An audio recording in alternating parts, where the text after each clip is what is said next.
3만 원이면 제가 사장님 원하는 대로 다 해드릴게요. 그날 밤 휴게소에서 어떤 남자가 제 창문을 두드렸습니다. 비에 젖은 얼굴로 이렇게 말하더군요. 3만 원이면 제가 사장님 원하는 대로 다 해드릴게요. 저는 그 말에 문을 열었습니다.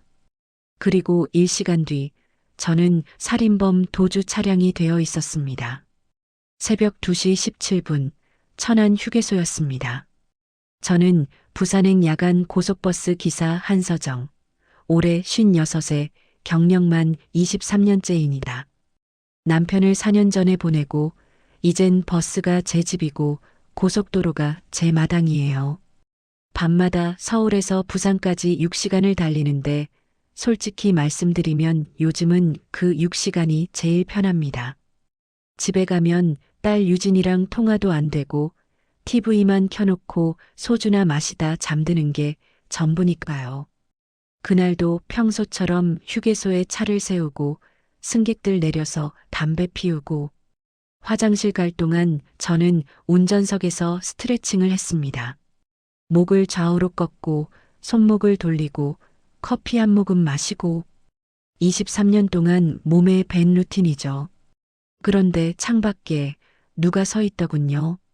처음엔 그냥 승객인 줄 알았어요. 근데 자세히 보니 우산도 없이 정장 셔츠에 가디건 걸친 남자가 비를 맞으며 제 쪽을 보고 있는 겁니다.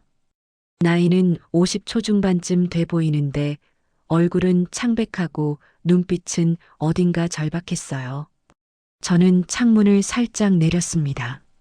손님, 버스 타실 거면 저기 매표소에서 표 끊으셔야. 남자가 제 말을 끊었습니다. 사장님, 목소리가 떨리더군요. 3만 원이면 제가 사장님 원하는 대로 다 해드릴게요. 순간 제 손이 굳었습니다. 원하는 대로? 저는 23년 버스 기사 경력에 별의별 인간을 다 봤지만 이런 식의 제안은 처음이었어요. 그것도 남자가 여자인 저한테.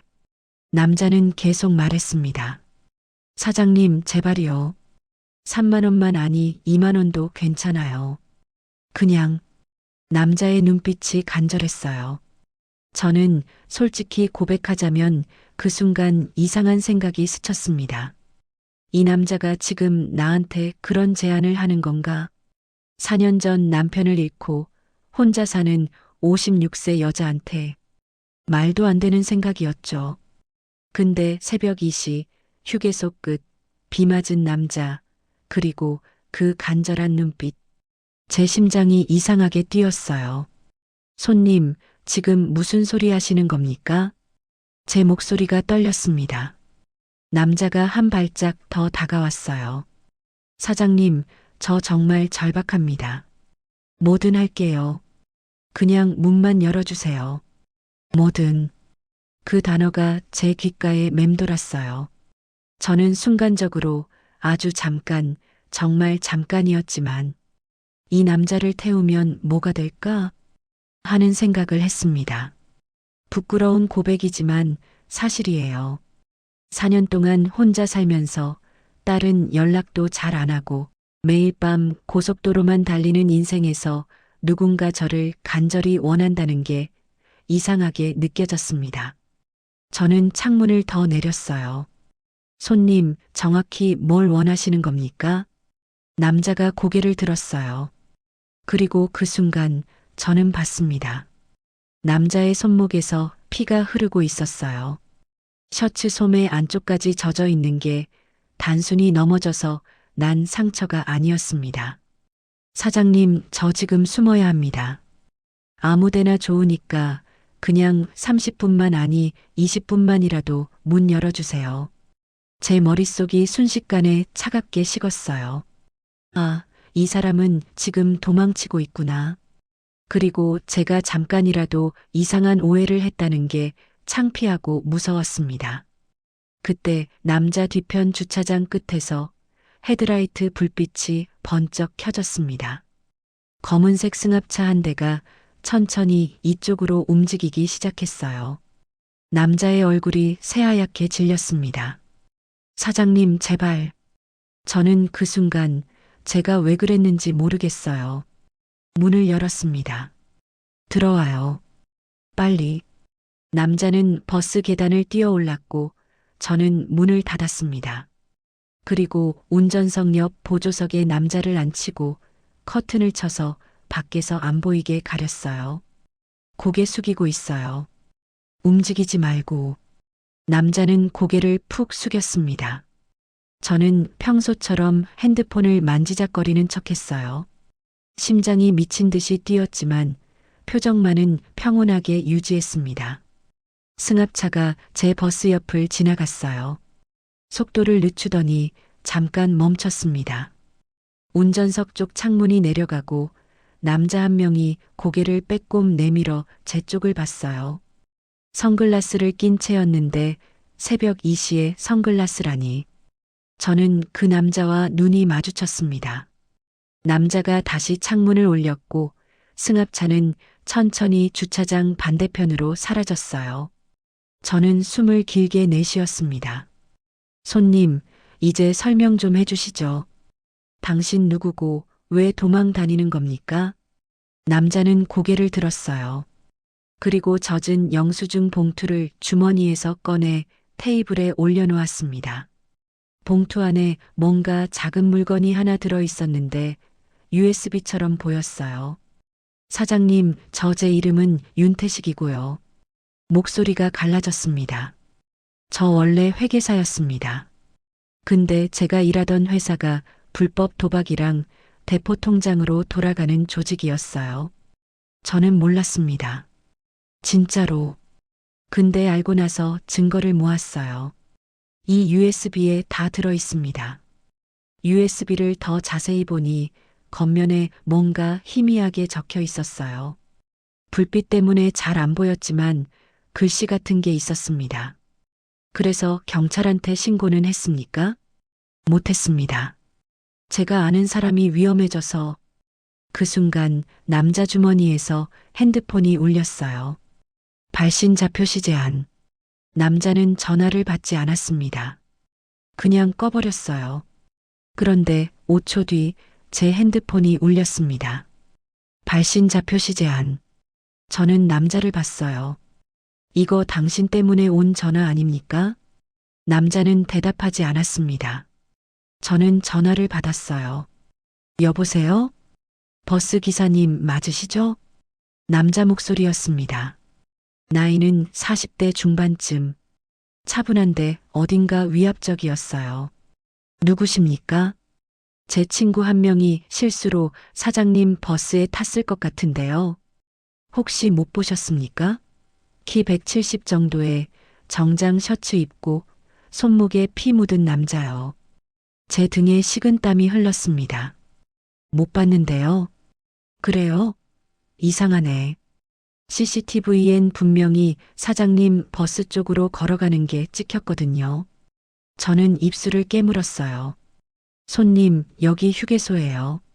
사람이 얼마나 많은데 제가 일일이 다 기억합니까? 맞아요. 그럴 수도 있죠. 남자가 웃었습니다. 그럼 사장님 한 가지만 더 여쭤볼게요. 사장님 버스 번호가 경남 77바 8452 맞죠? 제 심장이 멎는 것 같았습니다. 어떻게 제 차 번호를 알고 있는 겁니까? 그리고 사장님 따님 이름이 한유진 씨 맞죠? 그 순간 세상이 멈췄습니다. 뭐라고 하셨습니까? 아, 죄송해요. 제가 너무 많이 알고 있나 보네요. 그냥 혹시나 해서요. 남자가 전화를 끊었습니다. 저는 핸드폰을 쥔 손이 떨렸어요.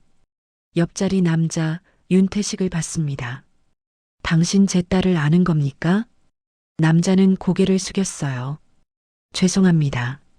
그때 버스 블랙박스에서 경고음이 울렸습니다. 충격 감지.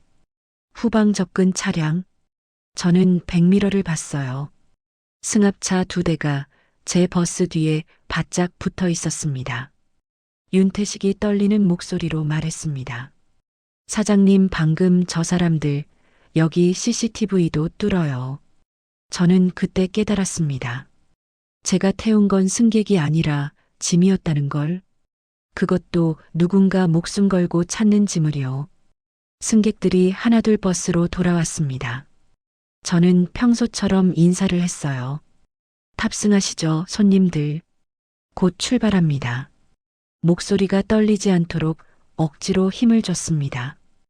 윤태식은 제 지시대로 맨 뒷좌석 구석에 웅크리고 앉아 있었어요. 모자를 눌러 쓰고 고개를 푹 숙인 채로. 멀리서 보면 그냥 잠든 승객처럼 보였습니다. 저는 시동을 걸었어요. 엔진 소리가 둔탁하게 울렸고 저는 천천히 휴게소를 빠져나왔습니다. 그때 제 무전기에서 소리가 났어요. 77바 8452 한서정 기사님. 상황실입니다. 저는 무전기를 들었습니다. 네, 상황실. 서정입니다. 기사님, 지금 경부고속도로 대구 방면 OKM 지점에 다중추돌 사고 발생했습니다. 전 차선 통제 들어갔어요. 네. 우회 지시 내립니다. 다음 IC에서 빠져서 국도 7번으로 우회하세요. 부산까지 약 1시간 지연 예상됩니다. 제 심장이 쿵 내려앉았어요. 국도로 우회라니. 그럼 CCTV도 적고 검문소도 없고 추격하기 더 쉬운 길이잖아요. 상황실, 혹시 고속도로 복구는 언제쯤? 최소 3시간 걸립니다. 기사님, 빨리 우회하세요. 승객들한테 안내 부탁드립니다. 무전이 끊겼어요. 저는 마이크를 잡았습니다. 손님 여러분, 죄송합니다. 앞쪽 사고로 인해 국도로 우회합니다. 약 1시간 지연될 예정이니 양해 부탁드립니다. 승객들이 투덜거렸어요. 에이, 오늘 왜 이래? 일찍 가야 하는데. 저는 다음 IC로 빠져나왔습니다. 고속도로를 벗어나 국도로 접어들었어요. 백미러를 봤습니다. 승합차 2대가 따라오고 있었습니다. 거리는 약 50m. 가까워지지도 멀어지지도 않았어요. 저는 차선을 바꿨어요. 좌측에서 우측으로. 승합차들도 따라왔습니다. 사장님, 윤태식이 뒤에서 조용히 불렀습니다. 저 정말 죄송합니다. 사장님까지 위험하게 만들 생각은 없었는데. 말 말고 가만히 계세요. 저는 속도를 조금 올렸습니다. 시속 80에서 90으로. 승합차들도 속도를 올렸어요.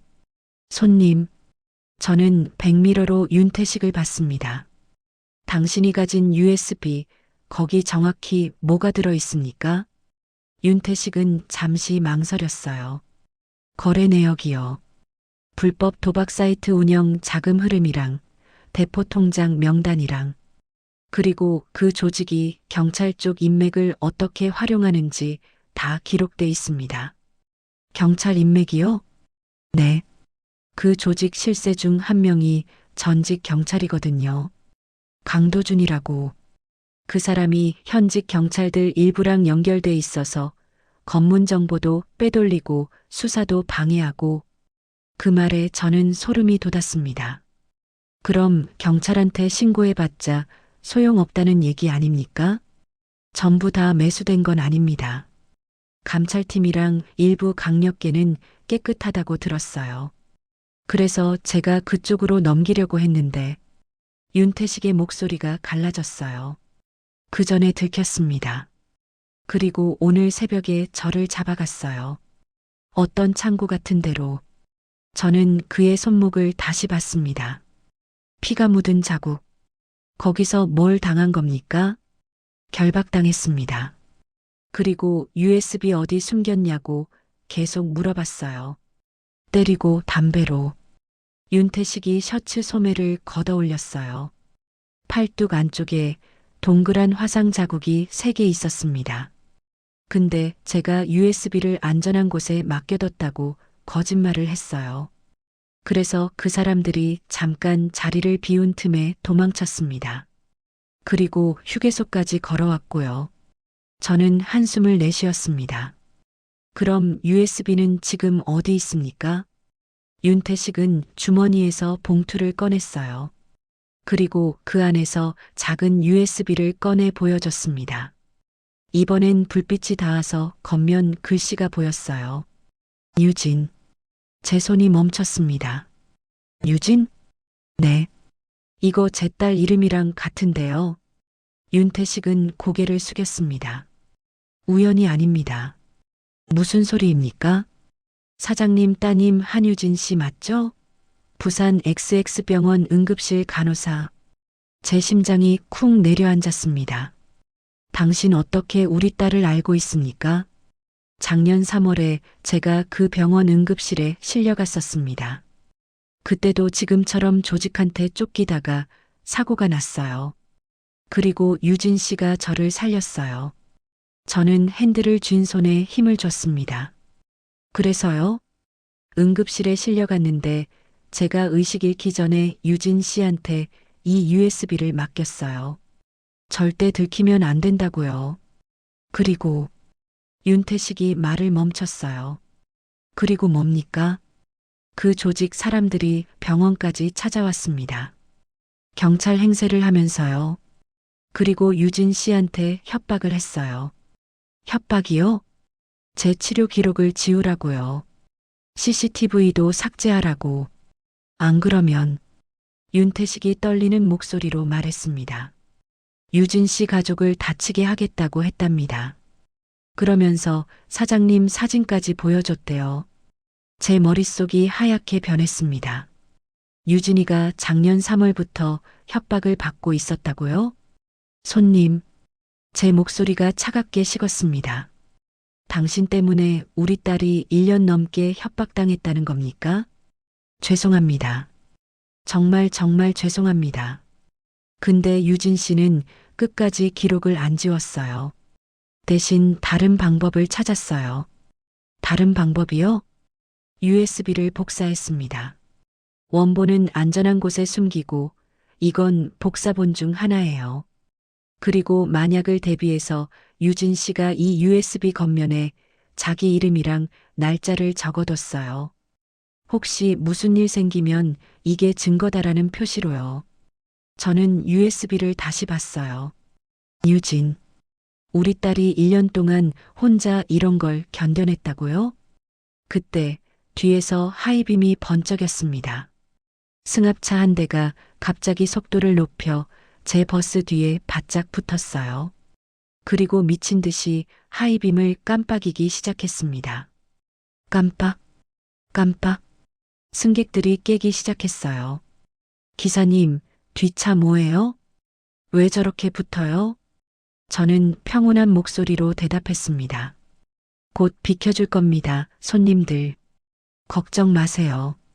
하지만 승합차는 비키지 않았어요.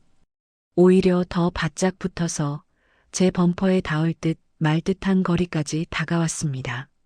저는 속도를 유지했어요. 승합차가 옆 차선으로 나란히 붙었어요. 승합차 조수석 창문이 내려갔습니다. 그 안에서 남자 하나가 고개를 내밀었어요.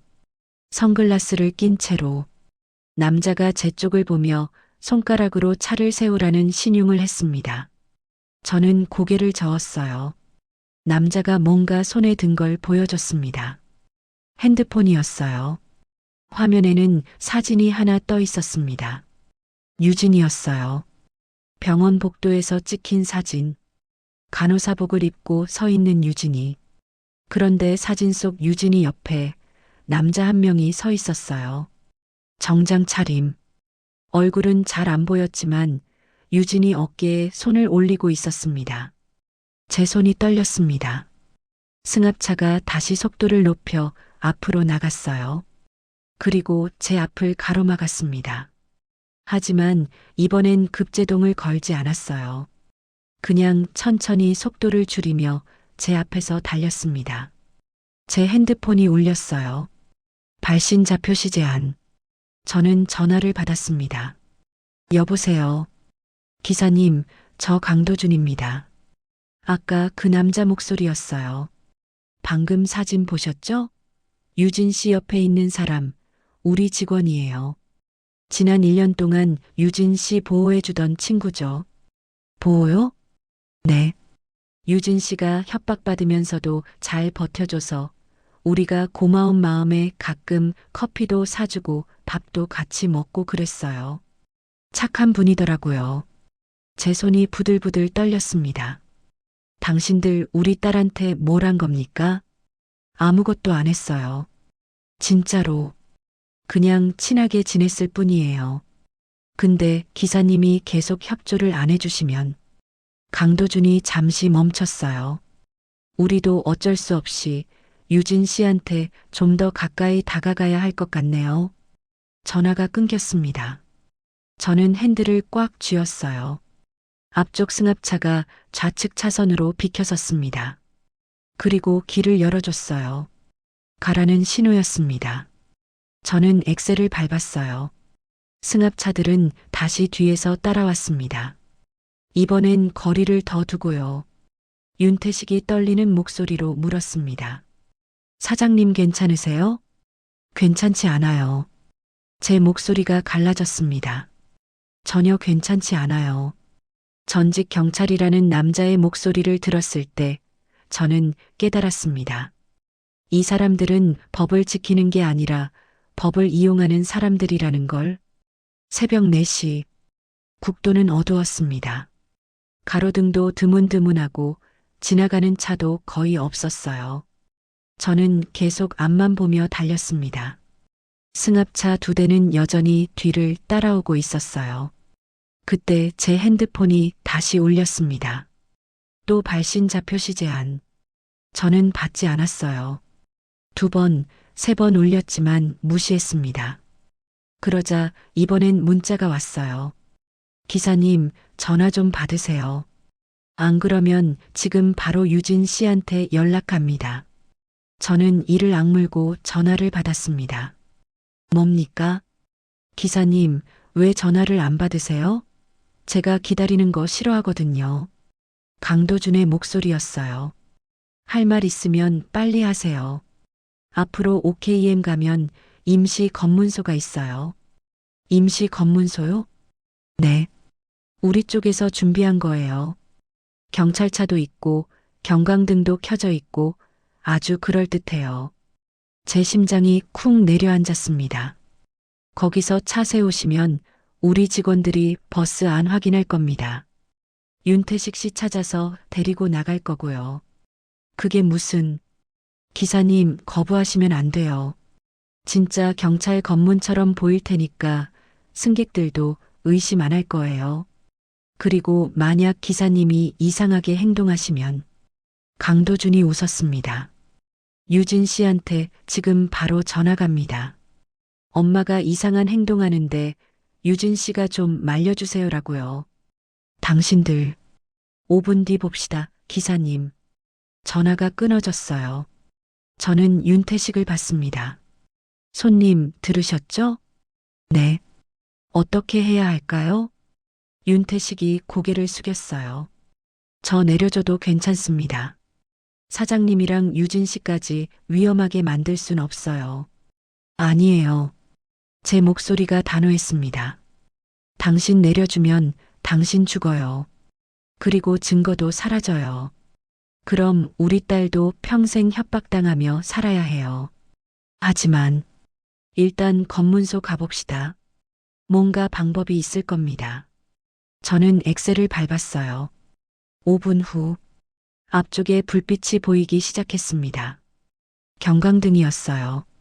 경찰차 한 대가 도로변에 서 있고 그 옆에 남자 2명이 형광조끼를 입고 서 있었습니다. 멀리서 보면 정말 경찰 검문처럼 보였어요. 저는 속도를 늦췄습니다. 승객들이 웅성거리기 시작했어요. 검문이네? 왜 이 시간에 검문을 해? 저는 마이크를 잡았습니다. 손님 여러분, 경찰 검문입니다. 잠시만 협조 부탁드립니다. 버스가 천천히 멈췄어요. 형광조끼를 입은 남자가 다가왔습니다. 저는 창문을 내렸어요. 무슨 검문입니까? 수배자 검문입니다. 신분증 확인 좀 하겠습니다. 남자가 제 면허증을 확인했어요. 한서정 기사님 맞으시죠? 네. 어디서 출발하셨어요? 서울에서요. 버스 안 확인 좀 하겠습니다. 남자가 버스에 올라왔어요. 근데 올라오면서 저한테 작게 속삭였습니다. 기사님, 괜히 이상하게 행동하지 마세요. 유진 씨 생각하시고요. 제 손이 떨렸습니다. 남자는 버스 안을 천천히 걸어갔어요. 승객들을 하나하나 확인하면서요. 윤태식은 맨 뒷좌석에서 모자를 눌러 쓴 채 고개를 숙이고 있었습니다. 남자가 그 앞에 도착했어요. 손님, 고개 좀 들어보시겠습니까? 윤태식이 천천히 고개를 들었습니다. 남자가 윤태식 얼굴을 봤어요. 그리고 웃었습니다. 찾았네요. 남자가 윤태식 팔을 잡으려는 순간 제가 마이크를 켰습니다. 손님, 지금 불법 검문 아닙니까? 여기 국도 한가운데인데 영장도 없이 승객들 신원 확인하는 건 명백한 직권남용입니다. 목소리를 크게 냈어요. 승객들이 저를 봤습니다. 남자가 당황한 표정으로 저를 돌아봤어요. 기사님, 뭐 하시는 겁니까? 저 지금 본사 상황실이랑 112에 신고 들어갑니다. 저는 핸드폰을 들어 보였어요. 승객 중 한 명이 소리쳤습니다. 야, 진짜 경찰 맞아요? 배지 좀 보여줘요.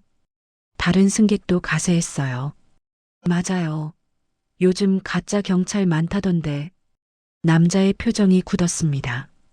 그는 동료에게 눈빛을 보냈어요. 밖에 있던 다른 남자가 급히 버스로 올라왔습니다. 손님 여러분, 진정하세요. 저희 진짜 경찰입니다. 그 남자가 신분증을 꺼냈어요. 하지만 승객 하나가 신분증을 낚아채서 자세히 봤습니다. 야, 이거 사진이랑 얼굴이 다른데? 가짜 아니야? 뭐라고? 승객들이 술렁이기 시작했어요. 남자들의 얼굴이 창백해졌습니다. 저는 그 틈에 112를 눌렀어요. 112 신고센터입니다. 저 지금 국도 7번선 지점인데요. 가짜 경찰이 버스 검문하고 있습니다. 남자들이 황급히 버스에서 내렸어요.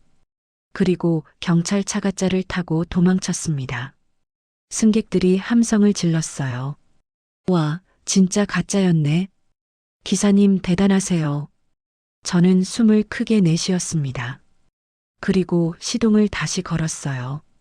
손님 여러분, 죄송합니다. 이제 출발하겠습니다. 버스가 천천히 움직이기 시작했어요. 윤태식이 뒤에서 작게 말했습니다. 사장님 고맙습니다. 저는 대답하지 않았어요. 다만 백미러로 뒤를 봤습니다. 승합차 2대가 여전히 따라오고 있었습니다. 이번엔 거리를 더 좁히면서요. 제 핸드폰이 울렸습니다. 발신 좌표시 제한. 저는 받지 않았어요. 문자가 왔습니다. 기사님, 재미있네요. 하지만 다음엔 진짜 경찰이 갈 겁니다. 그리고 유진 씨한테도요. 폭우 속 낡은 여관에 들어갔을 때 저는 깨달았습니다. 비는 길을 지우지만 흔적까지 지우진 못한다는 걸. 새벽 5시 폭우가 쏟아지기 시작했습니다. 와이퍼를 최대로 틀어도 앞이 거의 안 보일 정도였어요. 저는 속도를 줄일 수밖에 없었습니다. 승객들이 불안해하기 시작했어요. 기사님, 이 비에 계속 가도 돼요? 혹시 잠깐 대피할 수 없어요? 저는 마이크를 잡았습니다. 손님 여러분, 안전을 위해 잠시 대피하겠습니다. 곧 휴게 장소를 찾겠습니다. 그때 앞쪽에 희미한 불빛이 보였어요. 간판, 송림여관, 낡은 3층 건물, 주차장엔 차가 서너 대 있었어요. 저는 핸들을 돌렸습니다. 손님, 왜 여기로? 윤태식이 불안한 목소리로 물었어요. 비가 너무 많이 와요. 승객들 안전이 우선입니다. 저는 버스를 여관 주차장 구석에 세웠어요. 건물 측면 가로등 불빛이 잘 안 닿는 자리였습니다. 승객들에게 말했어요. 손님 여러분, 30분 정도만 대피했다 가겠습니다. 불편하시겠지만 양해 부탁드립니다. 승객들은 투덜거리면서도 이해했어요. 저는 윤태식에게 말했습니다. 당신은 저 따라오세요. 어디로요? 일단 저 여관 안으로. 버스에 있으면 너무 눈에 띄어요. 우리는 버스에서 내렸어요. 폭우가 온몸을 때렸습니다. 여관 입구로 뛰어들어갔어요. 로비는 좁았습니다. 카운터 뒤에 중년 남자가 TV를 보고 있었어요. 저는 벨을 눌렀습니다. 남자가 저를 봤어요. 어서 오세요. 방 필요하세요? 네, 1시간만 쓸 건데요. 1시간이요? 그럼 3만 원입니다. 3만 원. 그 숫자가 귓가에 맴돌았어요. 제가 돈을 내려는데 윤태식이 제 손을 막았어요. 제가 낼게요. 그가 주머니에서 젖은 지폐를 꺼냈습니다. 3만 원. 카운터 남자가 열쇠를 건넸어요. 507호입니다. 5층 끝방이에요. 엘리베이터 고장이라 계단으로 올라가셔야 하는데 괜찮으세요? 네, 괜찮습니다. 우리는 계단을 올라갔습니다. 1층, 2층, 3층, 4층, 5층. 복도는 어두웠어요. 형광등이 깜빡거렸습니다. 507호. 문을 열고 들어갔어요. 방은 작았습니다. 침대 하나, 낡은 TV, 작은 창문. 윤태식이 불을 켰습니다. 저는 창문으로 가서 밖을 봤어요. 주차장이 내려다 보였습니다. 제 버스가 보였고 그 뒤편으로 승합차 한 대가 천천히 들어오고 있었어요. 저 사람들 여기까지 따라왔습니다. 윤태식이 제 옆으로 왔어요. 예상했던 일이에요. 이제 어떻게 할 겁니까? 모르겠어요. 근데 한 가지는 확실해요. 저는 윤태식을 봤어요. 당신 넘겨줄 생각은 없습니다. 왜요? 저 때문에 사장님이랑 유진 씨까지 위험해지는데. 그래서예요. 저는 USB를 봤습니다. 윤태식이 테이블 위에 올려놓은 USB. 유진.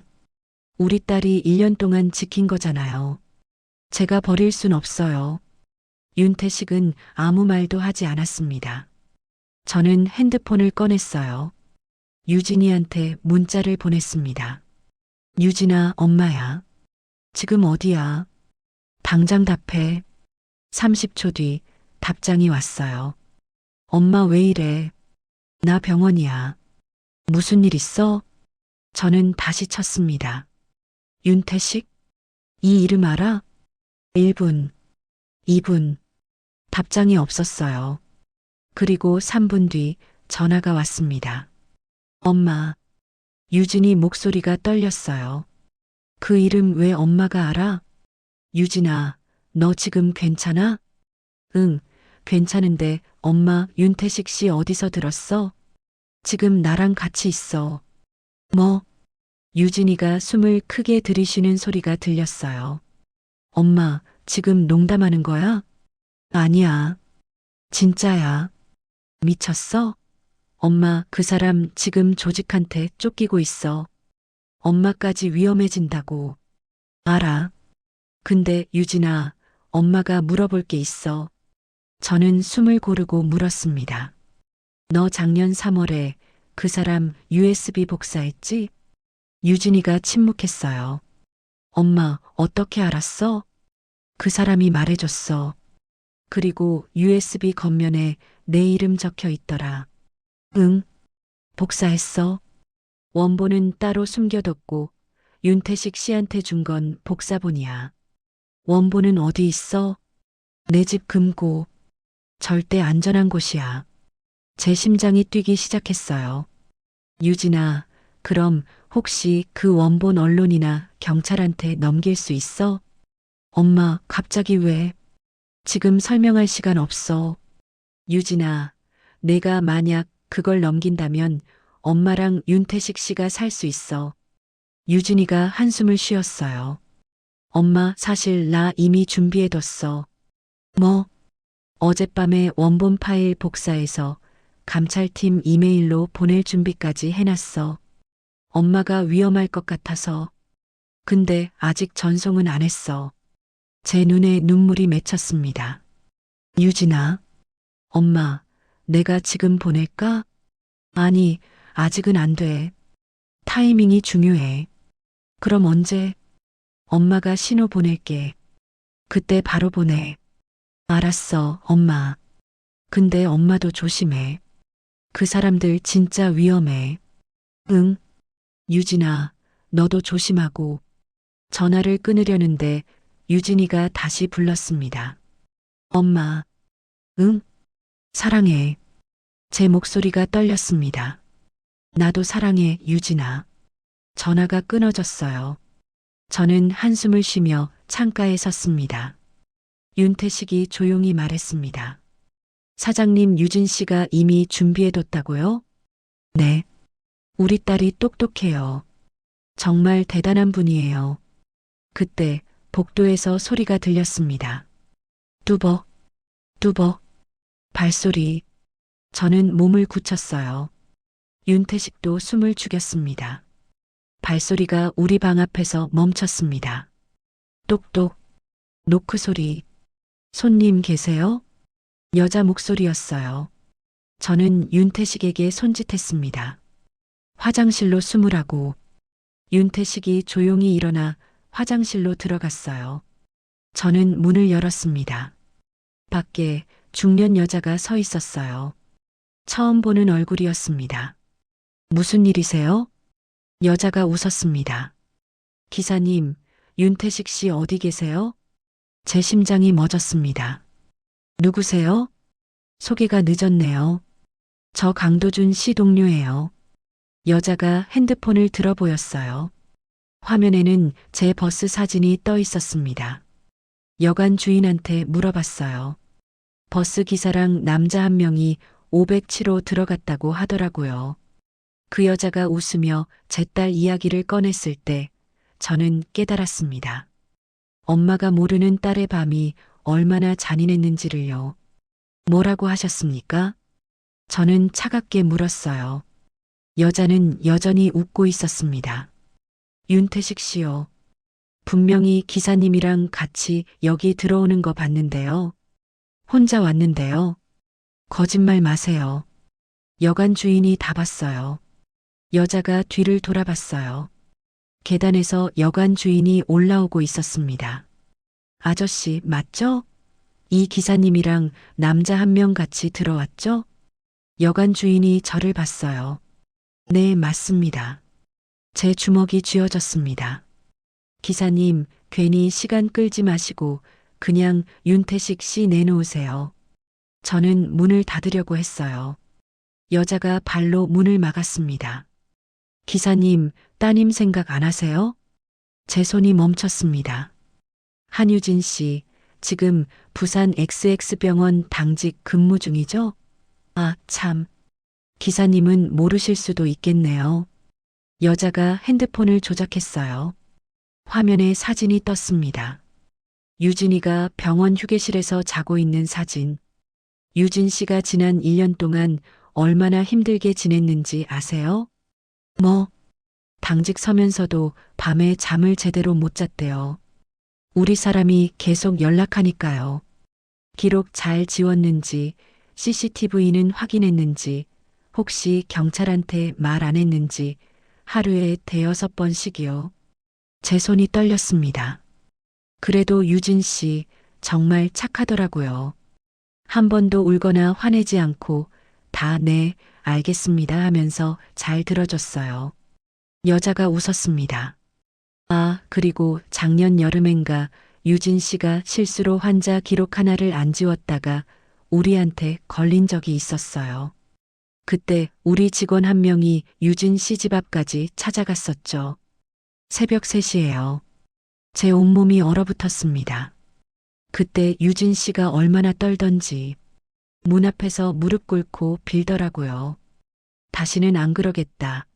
제발 엄마한테만은 손대지 말라고요.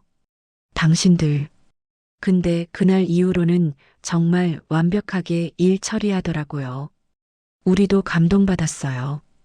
역시 엄마 생각하는 딸은 다르구나 하고요. 여자가 한 발짝 더 다가왔어요. 기사님, 그런 착한 딸 가지신 분이 왜 이렇게 고집을 부리세요? 윤태식만 내놓으면 유진 씨도 자유고 기사님도 무사한데요. 저는 여자를 똑바로 봤습니다. 안 됩니다. 네, 그 사람 못 내줍니다. 여자의 표정이 굳었어요. 기사님, 지금 농담하시는 거예요? 아니요. 진심이에요. 저는 한 발짝 앞으로 나갔습니다. 당신들이 우리 딸 1년 동안 협박한 거 다 알아요. 그리고 윤태식 씨 고문한 것도 알고요. 그런 사람들한테 사람을 넘겨줄 것 같습니까? 여자가 혀를 찼어요. 참 답답하시네요. 그럼 따님 안전은 포기하시는 거예요? 우리 딸은 제가 지킵니다. 어떻게요? 기사님 지금 여기 갇혀 있고 따님은 부산에 있는데 저는 핸드폰을 들어 보였어요. 경찰 신고 들어갑니다. 지금 당장. 여자가 비웃었어요. 신고하세요. 근데 경찰 오기 전에 따님한테 무슨 일 생길지 모르는데요. 제 손이 떨렸습니다. 하지만 저는 일일이를 눌렀어요. 연결음이 울렸습니다. 여자가 황급히 제 핸드폰을 빼앗으려고 했어요. 저는 뒤로 물러서며 문을 쾅 닫았습니다. 그리고 잠금 장치를 걸었어요. 아, 문 열어. 여자가 밖에서 문을 두드렸습니다. 저는 전화 연결을 기다렸어요. 112 신고센터입니다. 무슨 일이십니까? 저 지금 협박당하고 있습니다. 송림여관 507호인데요. 그때 복도에서 여러 사람 발소리가 들렸어요. 쿵쿵쿵. 문이 흔들렸습니다. 열어. 안 열면 부숴. 저는 화장실로 뛰어갔어요. 손님 나와야 해요. 윤태식이 화장실 문을 열었습니다. 사장님, 일일이 연결됐어요? 네, 근데. 쾅! 문이 부서지는 소리가 났어요. 여관 주인이 마스터키로 문을 연 게 아니라 남자 둘이 몸으로 문을 부순 겁니다. 여자가 들어왔어요. 그 뒤로 남자 2명. 핸드폰 내놔요. 여자가 제 핸드폰을 낚아챘습니다. 그리고 통화를 끊어버렸어요. 손님, 일일이 신고 들어갔어요.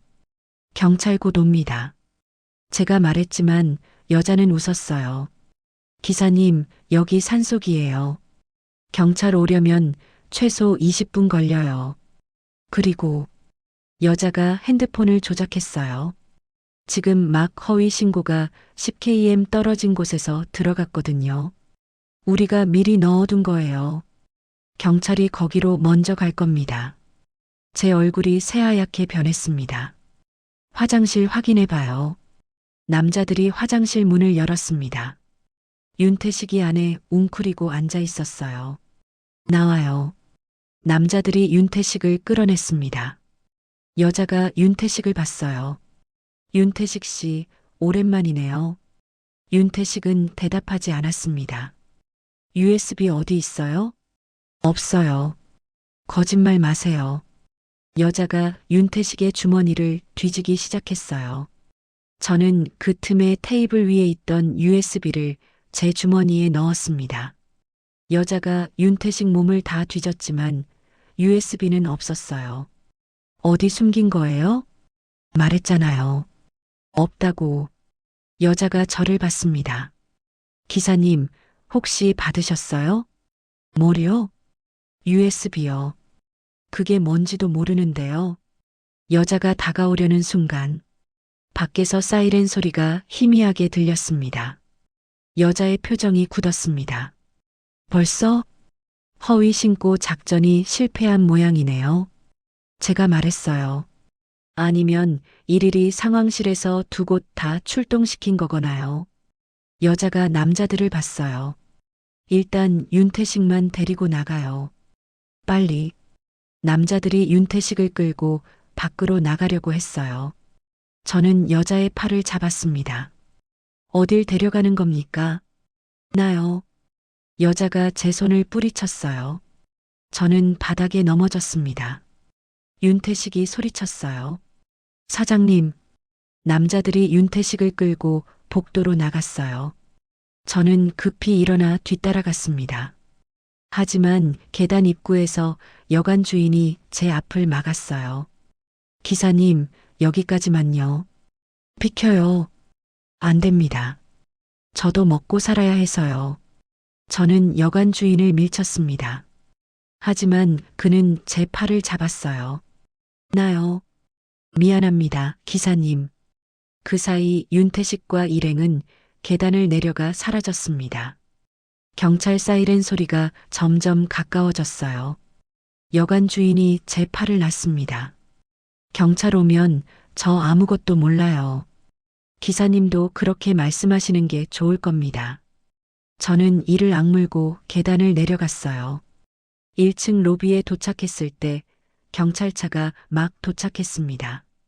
경찰 2명이 내렸어요. 신고하신 분이세요? 네, 맞는데요. 방금 남자 1명이 납치당했어요. 납치요? 저기 차 타고 도망갔어요. 저는 주차장을 가리켰습니다. 하지만 이미 승합차는 사라진 뒤였습니다. 경찰이 수첩을 꺼냈어요. 납치당한 사람이 누구고요? 윤태식이요. 52세 남자고. 저는 설명을 시작했습니다. 경찰이 여관 주인을 봤어요. 주인분, CCTV 확인 좀 할 수 있을까요? 여관 주인이 고개를 저었습니다. 죄송한데 오늘 정전 때문에 CCTV가 다 나갔어요. 정전이요? 언제부터요? 1시간 전쯤요. 경찰이 저를 봤어요. 기사님, 증거가 없으면 저희도 어쩔 수가 없는데요. 제 핸드폰이 울렸습니다. 유진이었어요. 저는 급히 전화를 받았습니다. 유진아, 엄마, 지금 괜찮아? 응, 근데 윤태식 씨가 납치당했어. 엄마, 나도 지금 큰일 났어. 유진이 목소리가 떨렸어요. 왜? 무슨 일이야? 병원 앞에 차 한 대가 계속 서 있어. 그리고 안에서 남자가 날 계속 쳐다봐. 무서워서 못 나가겠어. 제 심장이 멎었습니다. 지금 어디야? 병원 응급실 아니야. 근데 퇴근 시간이 지났는데 언제까지 여기 있어야 해? 엄마가 지금 간다. 엄마가? 어떻게? 저는 창밖을 봤어요. 제 버스가 주차장에 서 있었습니다. 버스 타고 저는 경찰에게 명함을 주고 밖으로 뛰쳐나갔습니다. 버스로 달려가 시동을 걸었어요. 승객들은 이미 다 내린 상태였습니다. 저는 혼자였어요. 엑셀을 밟았습니다. 부산까지 2시간. 유진아, 엄마가 간다. 새벽 톨게이트를 통과할 때 저는 깨달았습니다. 제가 지금 도망치는 게 아니라 전쟁터로 가고 있다는 걸. 오전 6시 30분. 부산 진입 톨게이트가 보이기 시작했어요. 평소엔 그냥 통과하는 곳인데 오늘은 달랐습니다. 경찰차 3대가 톨게이트 앞을 막고 있었어요. 검문이었습니다. 저는 속도를 늦췄어요. 심장이 뛰기 시작했습니다.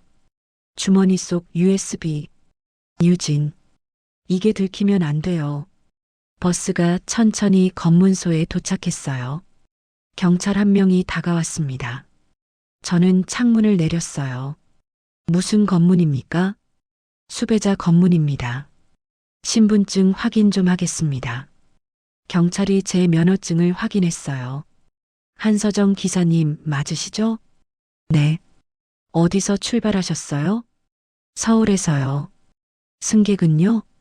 다 내렸습니다. 지금 빈 차예요. 경찰이 버스 안을 훑어봤어요. 그럼 짐 확인만 하겠습니다. 네. 경찰이 버스에 올라왔어요. 좌석들을 하나하나 확인하기 시작했습니다. 저는 핸들을 쥔 손에 힘을 줬어요. 경찰이 뒷좌석까지 천천히 걸어갔어요. 그리고 빈 좌석 하나에서 멈췄습니다. 기사님, 여기 가방 있는데요. 제 등에 식은땀이 흘렀어요.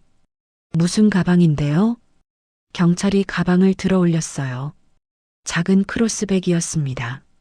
그리고 그 가방을 열었어요. 안에서 뭔가 나왔습니다. 병원 출입증, 부산 XX병원 한유진. 제 손이 떨렸습니다. 유진이가 이걸 언제 여기 놔둔 거죠? 경찰이 출입증을 들고 제게 왔어요. 기사님, 이거 아세요? 네. 누구 거예요? 제 딸이요. 따님이요? 그럼 따님이 이 버스 탔었어요? 아니요. 제가 어제 부산 갔을 때 딸이 짐을 놔둔 것 같네요. 경찰이 가방을 더 뒤졌습니다. 안에서 쪽지 하나가 나왔어요. 경찰이 쪽지를 펼쳤습니다. 엄마, 만약을 대비해서 내 출입증 여기 둔다. 혹시 검문 걸리면 이거 보여줘. 내가 버스 탔었다는 증거니까 엄마는 몰랐다고 해. 사랑해. 마이너스 유진. 제 심장이 쿵 내려앉았습니다. 유진이가 이걸 미리 준비해뒀다고요? 경찰이 저를 봤어요. 기사님, 이게 무슨 뜻입니까? 저도 잘 모르겠는데요. 경찰이 무전기를 꺼냈어요. 여기 X반 한유진 이름 확인 바랍니다. 잠시 후 무전기에서 답이 왔어요. 한유진, 28세, 부산 XX병원 간호사. 참고인 조사 대상자로 등록돼 있습니다. 참고인이요? 네. 윤태식 관련 사건입니다. 경찰이 저를 똑바로 봤어요. 기사님, 윤태식이라는 사람 아십니까? 네. 어떻게 아십니까? 어젯밤에 제 버스에 탔었어요. 지금 어디 있습니까? 모릅니다. 중간에 내렸어요. 경찰이 다른 동료에게 신호를 보냈어요. 기사님, 일단 차에서 내리시죠. 확인할 게 좀 있습니다. 저는 버스에서 내렸어요. 경찰 2명이 저를 검문소 사무실로 데려갔습니다. 기사님, 솔직하게 말씀하세요. 윤태식 씨가 어디 내렸습니까? 송림여관이요. 거기서 납치당했어요. 납치요? 네. 제가 일일이 신고도 했는데 경찰이 컴퓨터를 확인했어요. 아, 새벽 5시 20분 신고 맞네요. 근데 현장 출동한 경찰이 보고하기론 증거가 없어서 입건 안 됐다고 하는데요. 그 사람들이 CCTV도 끊고 여관 주인도 매수했어요. 기사님, 진정하세요. 경찰이 한숨을 쉬었어요. 일단 따님한테 연락해 보겠습니다. 확인 좀 해야 할 것 같아서요. 네. 경찰이 유진이한테 전화를 걸었어요. 스피커폰으로 들렸습니다. 여보세요? 유진이 목소리였어요. 한유진 씨 맞으시죠? 저 부산 경찰서입니다. 네. 지금 어머님이 여기 계신데요. 몇 가지 확인할 게 있어서요. 윤태식이라는 사람 아십니까? 네. 어떻게 아십니까? 작년에 병원에 실려왔었어요. 제가 담당 간호사였고요. 그 후로도 연락하신 적 있습니까? 아니요. 그럼 USB 받으신 적 있습니까? 유진이가 잠시 침묵했어요. 네. 경찰이 저를 봤어요. 어떤 USB입니까? 윤태식 씨가 맡긴 거예요. 증거 파일이 들어있다고 했어요. 지금 어디 있습니까? 집 금고요. 그걸 누구한테 넘기셨습니까? 아직 안 넘겼어요. 근데 유진이가 말을 멈췄어요. 근데요? 지금 제 앞에 이상한 사람이 있어요. 계속 절 쳐다보고 있고요. 경찰이 긴장했어요. 지금 어디 계세요? 병원 앞 주차장이요. 알겠습니다. 지금 바로 순찰차 보내겠습니다. 안전한 곳으로 들어가 계세요. 네. 전화가 끊어졌어요. 경찰이 저를 봤습니다. 기사님, 일단은 가셔도 됩니다. 근데 따님 쪽에서 USB 확보되면 기사님한테도 다시 연락드릴 수 있어요. 알겠습니다. 저는 버스로 돌아갔어요. 주머니 속 USB를 만졌습니다. 이건 복사본. 진짜는 유진이가 가지고 있어요. 저는 시동을 걸었습니다. 부산 XX병원까지 30분. 서둘러야 해요. 병원 앞에 도착했을 때 저는 깨달았습니다. 끝은 병원이 아니라 집이었다는 걸. 오전 7시 30분. 부산 XX병원 앞. 저는 버스를 병원 주차장에 세웠어요. 유진이한테 전화를 걸었습니다. 유진아, 엄마 도착했어. 엄마, 어디야? 병원 주차장. 알았어. 지금 나갈게. 전화가 끊어졌어요. 저는 버스에서 내렸습니다. 병원 정문을 봤어요. 유진이가 나오고 있었습니다. 간호사복 차림. 피곤한 표정. 저는 유진이에게 뛰어갔어요. 유진아. 엄마. 유진이가 저를 안았습니다.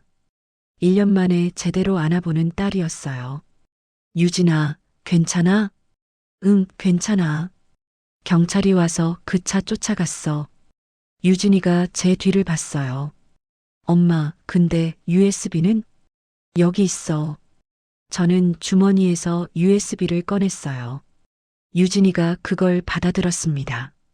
엄마, 이건 복사본이지? 응. 윤태식 씨가 준 거야. 그럼 원본은? 내가 가지고 있잖아. 유진이가 고개를 끄덕였어요. 응. 집에 있어. 근데 엄마. 유진이가 불안한 표정으로 말했습니다. 윤태식 씨는 어떻게 됐어? 납치당했어. 어디로? 모르겠어. 근데 아마 제 핸드폰이 울렸습니다. 발신 자표시 제한. 저는 전화를 받았어요. 여보세요. 사장님. 낯익은 목소리였어요. 윤태식이었습니다. 윤태식 씨? 지금 어디 계세요? 사장님 집이요. 네. 사장님 집 주소 유진 씨 출입증 뒷면에 적혀 있더라고요. 그래서 여기로 왔어요. 제 온몸이 얼어붙었습니다. 유진이가 제 표정을 보고 물었어요. 엄마, 무슨 일이야? 저는 유진이를 봤습니다. 윤태식 씨가 우리 집에 있대. 뭐? 어떻게? 전화가 다른 사람에게 넘어갔습니다. 기사님, 강도준입니다. 당신들 우리 집에서 뭐 하는 겁니까? USB 기다리고 있죠. 기사님이 가진 것도 유진 씨가 가진 것도 둘 다요. 둘 다요? 네. 우리가 바보는 아니거든요. 윤태식이 USB 복사해서 유진 씨한테 맡겼다는 거 이미 알고 있었어요. 그래서 지난 1년 동안 유진 씨 집을 감시했죠. 유진이가 제 팔을 잡았어요. 엄마. 근데 유진 씨 참 똑똑하더라고요. 집 금고가 아니라 다른 곳에 숨겨뒀더라고요. 그래서 우리도 못 찾았어요. 근데 이제 강도준이 웃었습니다. 유진 씨가 직접 가져다 줄 차례네요. 만약에 안 가면요? 그럼 윤태식은 죽고 사장님 집은 불타고 뭐 그런 일이 벌어지겠죠. 당신들 30분 드릴게요. 그 안에 USB 둘 다 들고 집으로 오세요. 기사님이랑 유진 씨 둘 다요. 전화가 끊어졌습니다. 유진이가 떨리는 목소리로 물었어요. 엄마 어떡해? 저는 유진이를 봤어요. 유진아, 원본 USB 어디 있어? 은행 대여금고. 지금 꺼낼 수 있어? 응. 은행이 9시에 열어. 30분 남았어. 저는 시계를 봤습니다. 8시 32분. 유진아, 은행 가서 USB 찾아. 그리고 감찰팀한테 바로 전송해. 이메일로. 엄마는 집에 간다. 혼자? 응. 안 돼. 나도 같이 갈래. 유진아. 엄마, 나도 이 일에 연루됐어. 1년 동안. 이제 끝내고 싶어. 저는 유진이 눈을 봤어요. 단단한 눈빛이었습니다. 알았어. 근데 조건이 있어. 뭔데? USB 먼저 전송하고 와. 그 다음에 집으로 와. 알았어. 유진이가 떠났습니다. 저는 버스에 올랐어요. 집까지 20분. 저는 핸들을 잡았습니다. 그리고 생각했어요. 윤태식 씨를 어떻게 구하지? 복사본 USB는 제가 가지고 있어요. 하지만 이걸 넘기면 진짜도 내놔야 해요. 그럼 증거가 사라져요. 저는 USB를 받습니다. 유진. 그리고 문득 생각했어요. 잠깐. 이게 진짜 복사본이 맞나? 윤태식이 저한테 준 게 복사본이라고 했지만 혹시 이게 진짜고 유진이가 가진 게 복사본일 수도 있잖아요. 아니면 둘 다 복사본이고 진짜는 다른 곳에? 저는 고개를 저었습니다. 아니야. 지금 중요한 건 윤태식 씨를 구하는 거야. 저는 엑셀을 밟았어요. 집으로. 1년 후 라디오에서 사연이 나왔을 때 저는 깨달았습니다. 3만 원은 값이 아니라 지옥을 끊는 칼이었다는 걸. 그날 우리 집 앞 오전 9시 저는 집 앞에 차를 세웠어요. 현관문이 열려 있었습니다. 저는 천천히 안으로 들어갔어요. 거실에 강도준과 남자 둘, 그리고 윤태식이 앉아 있었습니다. 윤태식은 의자에 묶여 있었어요. 강도준이 저를 봤어요. 기사님, 어서 오세요. 유진 씨는요? 곧 올 겁니다. USB는 가져오셨죠? 저는 주머니에서 USB를 꺼냈어요. 그리고 테이블에 놨습니다. 강도준이 USB를 집어들었어요. 이게 전부입니까? 네. 윤태식 씨가 준 거예요. 유진 씨 거는요? 곧 가져올 겁니다. 은행 금고에 있어서요. 강도준이 시계를 봤어요. 은행 문 열리는 시간이 9시죠. 지금 9시 2분인데 유진 씨 늦는 거 아닙니까? 금고 절차가 있어요. 조금만 기다리세요. 강도준이 웃었어요. 그럼 기다리는 동안 이거나 확인해 볼까요? 그가 노트북을 꺼내 USB를 꽂았습니다. 화면에 파일들이 떴어요. 엑셀 파일, 문서 파일, 사진 파일. 강도준이 파일을 하나 열었습니다. 거래 내역이 주르륵 나왔어요. 오, 진짜네요.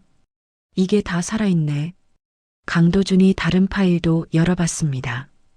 대포통장 명단, 경찰 인맥 리스트, 검문 정보 빼돌린 기록. 다 있었어요. 좋아요. 이제 유진 씨 것만 받으면 되겠네요. 그때 현관문이 열렸습니다. 유진이가 들어왔어요. 손에 USB 하나를 들고 있었습니다. 여기 있어요. 유진이가 USB를 테이블에 던졌어요. 강도준이 USB를 집어들었습니다. 그리고 노트북에 꽂았어요. 화면에 또 파일들이 떴습니다. 강도준이 열어봤어요. 이것도 진짜네요. 그가 웃었습니다. 좋아요. 이제 다 모였으니까 윤태식 씨 풀어드리죠. 남자들이 윤태식을 풀었어요. 윤태식이 일어서며 저를 봤습니다. 사장님 고맙습니다. 강도준이 USB 2개를 손에 들었어요. 자, 이제 이걸로 끝이네요. 기사님, 유진 씨, 윤태식 씨, 모두 수고하셨어요. 그가 일어서려는 순간, 유진이가 핸드폰을 들어 보였습니다. 끝이 아닌데요? 뭐, 제가 방금 원본 파일 감찰팀한테 전송했거든요. 이메일로요. 강도준의 얼굴이 굳었습니다. 뭐라고? 은행 금고에서 USB 꺼내자마자 파일 복사해서 보냈어요. 10분 전에요. 강도준이 주먹을 쥐었어요. 이 여자가. 그리고 여기 준 USB는 가짜예요. 빈 파일만 들어있는 거. 강도준이 노트북을 다시 봤어요. 파일을 열어보니 갑자기 에러가 떴습니다. 파일이 손상되었습니다. 강도준이 다른 파일도 열어봤어요. 전부 같은 에러. 이게 어떻게 된 거야? 유진이가 웃었어요. 시한폭탄 파일이에요. 10분 뒤에 자동으로 깨지게 만든 거. 윤태식 씨가 작년에 만들어뒀대요. 윤태식이 고개를 끄덕였어요. 혹시를 대비해서요. 강도준이 칼을 꺼냈습니다. 이 새끼들이. 그때 밖에서 사이렌 소리가 들렸습니다. 경찰차 여러 대가 집 앞에 도착했어요.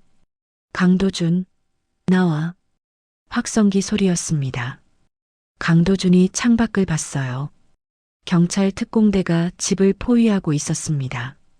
이게 어떻게 된 거야? 저는 강도준을 똑바로 봤어요.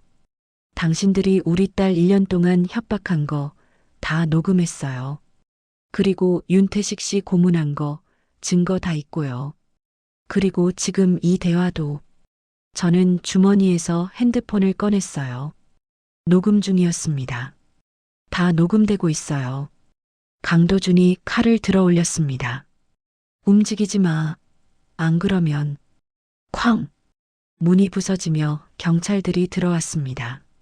손들어. 엎드려. 강도준과 남자들이 체포됐어요. 윤태식이 자유로워졌습니다. 저는 유진이를 안았어요. 유진아, 끝났어. 응, 엄마. 유진이가 울었습니다. 1년 동안 참았던 눈물이 쏟아졌어요. 저도 함께 울었습니다. 1년 후, 저는 여전히 야간 버스를 운행하고 있었어요. 서울에서 부산까지 6시간. 오늘도 평소처럼 라디오를 틀었습니다. 다음은 청취자 사연입니다. DJ의 목소리가 흘러나왔어요. 안녕하세요. 저는 부산에 사는 29세 여성입니다. 오늘은 제 엄마 이야기를 하고 싶어요. 제 손이 멈췄습니다. 이 목소리. 제 엄마는 버스 기사예요. 24년 동안 밤길을 달리셨죠. 그런데 1년 전 엄마가 저를 구했어요. 유진이었습니다. 저는 1년 동안 나쁜 사람들한테 협박당하고 있었어요. 밤마다 전화 오고 집 앞에 사람 서 있고 병원에서도 감시당하고 무서웠어요. 근데 엄마한테 말 못했어요.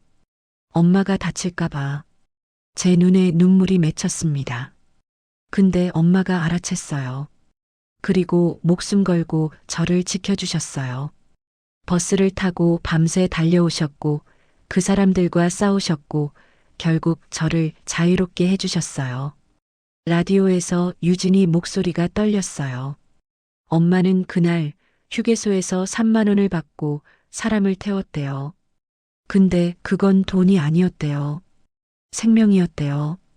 그리고 그 사람 덕분에 엄마는 제 밤을 처음으로 운전할 수 있었대요. 엄마 사랑해요. 그리고 고마워요. 엄마 덕분에 저 이제 자유롭게 살아요. 밤에 잠도 잘 자고 출근할 때도 안 무섭고 엄마가 제 밤을 돌려주셨어요. 라디오가 끝났어요. 저는 눈물을 닦았습니다. 그리고 핸드폰을 꺼내 유진이한테 문자를 보냈어요. 딸 라디오 들었어. 고마워. 엄마도 사랑해. 답장이 바로 왔습니다. 엄마, 오늘 퇴근하면 집 올게. 엄마 손 요리 먹고 싶어? 그리고 윤태식 씨도 같이 데려갈게. 인사시켜드리고 싶어? 저는 웃었어요. 윤태식 씨는 지금 증인 보호 프로그램에 들어가 있어요. 새 이름, 새 직장으로요. 강도준과 조직원들은 전부 구속됐고요. 유진이는 이제 밤에 편히 자요. 저는 그날 밤 3만 원에 사람을 태웠습니다. 돈이 아니라 생명을요. 그리고 제 딸의 밤을 제가 처음으로 운전했습니다. 그게 엄마니까요.